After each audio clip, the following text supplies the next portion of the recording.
filhos, tudo bem? Eu estou aqui hoje aproveitando a oportunidade, né, para desejar para vocês muitas felicidades. O papai está com muita saudade. Você, Andrainha, você também, Pedro. Que vocês continuem estudando ainda, sejam muito felizes mesmo. E que em breve estaremos juntos. Não vai demorar muito.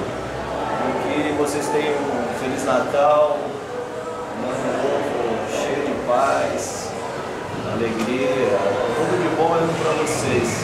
E eu estou aqui morrendo de saudade e com uma imensa vontade de estar lá com vocês, e uma hora vai chegar e vamos estar juntos. Nossa, tem tanta coisa para falar, chega essa hora. É fogo. Estou emocionado demais. Faz tanto tempo que a gente não se vê e a emoção é muita. Mas estamos aqui, né? Firme e forte, como sempre. E amo vocês.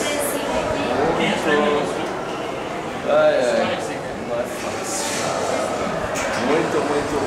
Você, Andréinha, sabe que você é minha rainha, né? A coisa mais linda do papai. Parece comigo aí, né? O motor com a mamãe. Posso pegar uma pra ela? Você também, Pedrão. Beijo, forte, um abraço. Tudo de bom. Continua assim estudando. Você vai ser um grande homem.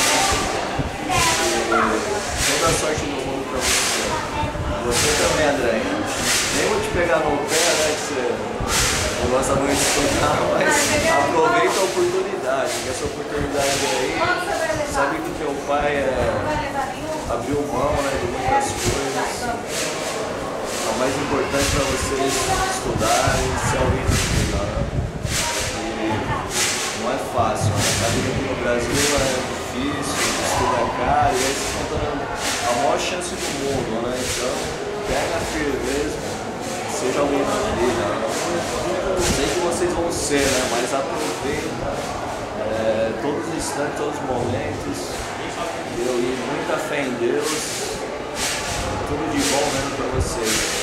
Manda um beijo, um abraço para tua mãe também. Que ela também seja muito feliz. Teu irmão. Tudo de bom. Muita fé, muito axé e tudo de bom.